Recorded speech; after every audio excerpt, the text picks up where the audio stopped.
ज्ञान वापी के विवाद का फैसला एक ऐसे कानून पर टिका है जो 32 साल पहले बना था, जिसका नाम है प्लेसेस ऑफ वर्शिप एक्ट 1991। इस कानून पर सवाल तो तभी से उठ रहे हैं जब से इसे बिल के तौर पर संसद में पेश किया गया था।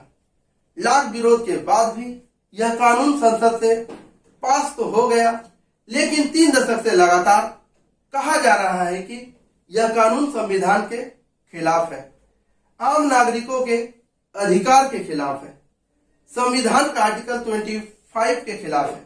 तो चलिए जानते हैं कि कांग्रेस की सरकार में लाई गई प्लेसेस ऑफ वर्शिप एक्ट 1991 क्या है और आजकल क्यों हो रही है इसे खत्म करने की मांग।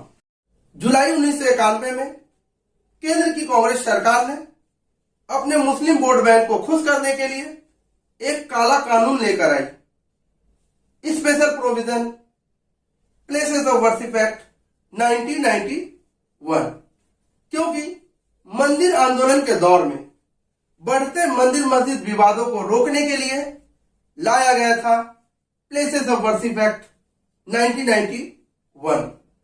अब याचिकाकर्ता ने कानून को भेदभावपूर्ण और मौलिक अधिकारों को उल्लंघन करने वाला बताया, क्योंकि ये कानून 1192 से लेकर 1947 के दौरान मुस्लिम आक्रांताओं द्वारा गैर कानूनी रूप से मंदिर को तोड़कर मस्जिद बनाने की कृत्य को कानूनी मान्यता देते हैं।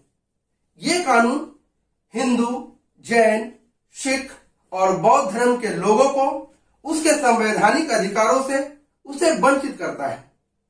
देश भर में लगभग 100 ऐसे धर्म स्थल हैं जहां मंदिरों की दावेदारी है। कांग्रेस के अनुसार अगर प्लेसेस ऑफ वर्शिप एक्ट नहीं होता तो विवाद और बढ़ता और धार्मिक उन्माद फैलता। देश में हिंदू संगठित होकर अपनी पूजा स्थल की मांग करते। अगर ये कानून नहीं होता तो हिंदू पक्ष काशी मथुरा में भी मंदिरों के लिए अयोध्या मामले की तरह कानूनी लड़ाई लड़ते। कांग्रेस को इस कानून को लाने की एक और वजह थी।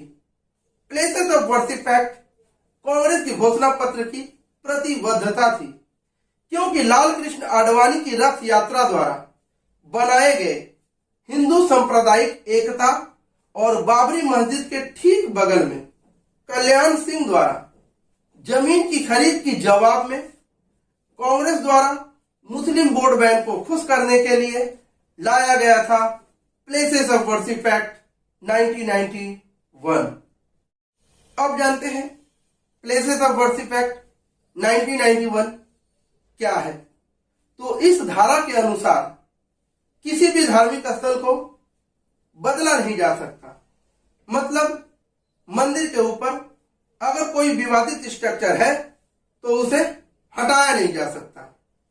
केवल अयोध्या के राम मंदिर और विवादित ढांचा को छोड़कर। अब जानते हैं कि याचिकाकर्ता द्वारा कांग्रेस की प्लेसेस ऑफ वर्शिप एक्ट को असंवैधानिक कैसे कहा जा रहा है।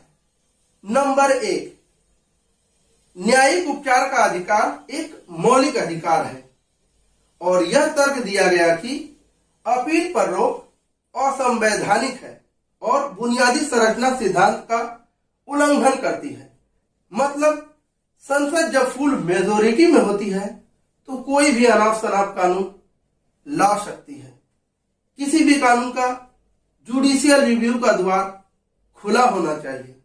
जिस तरह मोदी सरकार ने जम्मू कश्मीर से आर्टिकल 370 के सब क्लॉज और 35A को हटाया, तो विपक्ष के पास, विरोधियों के पास इस कानून की जुडिशियल रिव्यू की पूरी आजादी थी। विरोधियों ने इस कानून को सुप्रीम कोर्ट में चैलेंज किया।